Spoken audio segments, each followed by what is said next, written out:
What explanation other than literary strategy can be given for Proust's silence? How are we to explain the omission in his reflections on the art of the novel of Stendhal's conclusion, whose every characteristic he had pointed out in his Contre sans bouffe, characteristics which can be found in the past recaptured, quote, an exclusive taste for sensations of the soul, revivification of the past, detachment from ambition and lack of interest in intrigue, end of quote. How can we not be impressed by the fact that Proust is the only one to have seen the part played by memory in Julian's death, and that he perceived this role at the very moment he was preparing to write The Past Recaptured? Proust was also very interested at the same time and in that same conclusion in the visit paid to Julian by the Abbé Chélan, very much weakened by age. Quote, the weakening of a great intelligence and a great heart linked to that of the body, the old age of a virtuous man, moral pessimism, end of quote. Julian's lucid death stands out marvelously against the background of this slow and terrible decomposition of the flesh.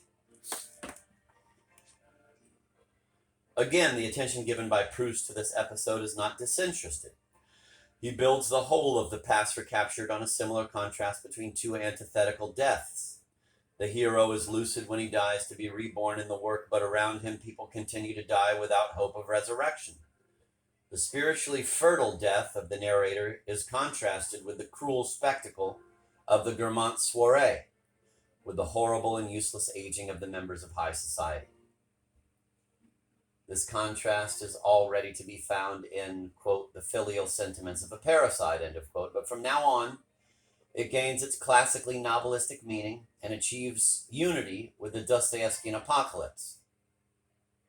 In fact, we must see in The Red and the Black and The Past Recaptured the two inseparable and opposed faces of the novelistic apocalypse as they were first revealed in the work of Dostoevsky. In all genuine novelistic conclusions, death as spirit is victoriously opposed to death of the spirit.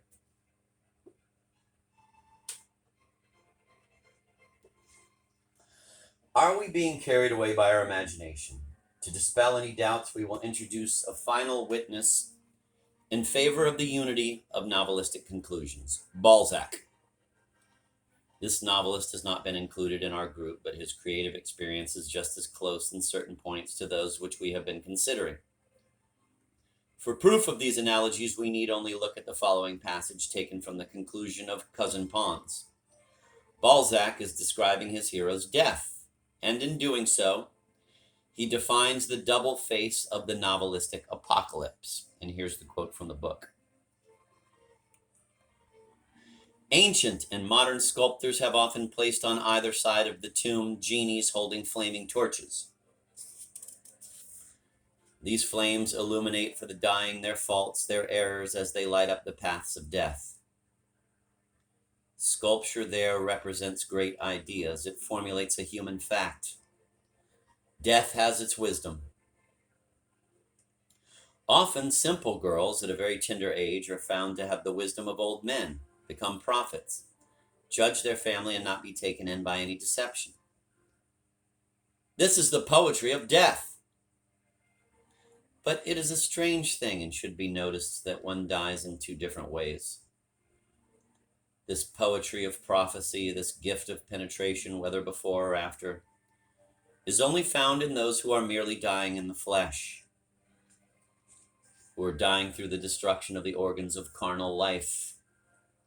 Thus, people suffering, like Louis XIV, from gangrene, consumption, people who die of fever like Pons, or of a stomach ailment like Madame de Mortsauf, enjoy this sublime lucidity and achieve amazing and admirable deaths, whereas people who die of intellectual sicknesses, as it were, where the trouble is in the brain and the nervous system, which serves as an intermediary for the body to provide it with the brain's fuel, these die in entirety.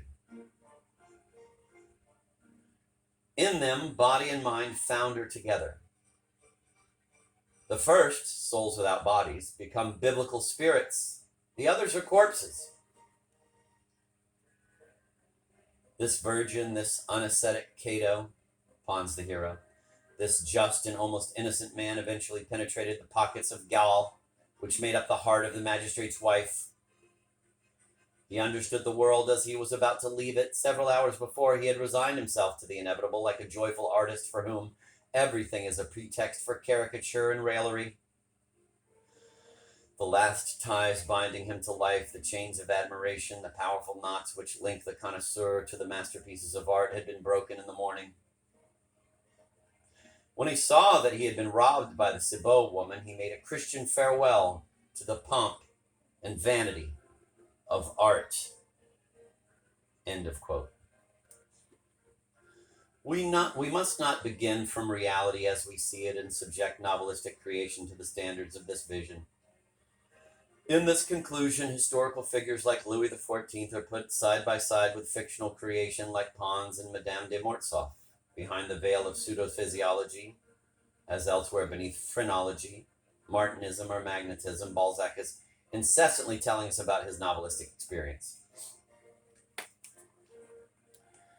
Here, in a few sentences, he sums up the essential characteristics of the novelistic conclusion: the double face of death, the role of suffering, the detachment of the passion, the Christian symbolism, and that sublime lucidity, which is both memory and prophecy, and which throws an equal light on the soul of the hero and the soul of the other characters.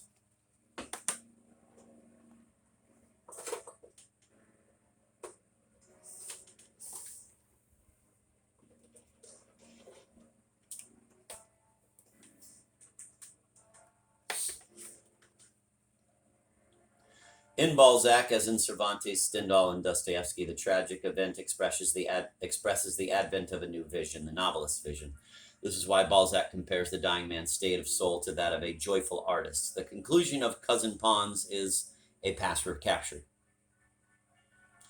It is easy to prove the unity of novelistic conclusions if we compare texts, but in theory, at least, this last proof is not necessary. Our analyses inevitably lead to the message unanimously proclaimed by all the great conclusions. When he renounces the deceptive divinity of pride, the hero frees himself from slavery and finally grasps the truth about his unhappiness. There is no distinction between this renunciation and the creative renunciation. It is a victory over metaphysical desire that transforms a romantic writer into a true novelist.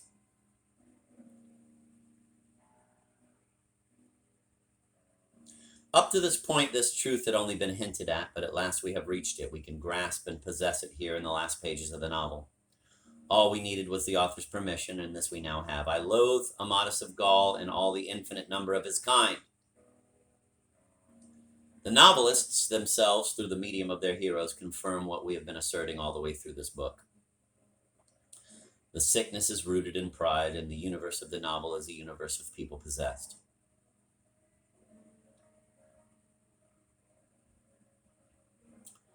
The conclusion is the stationary axle around which the wheel of the novel turns.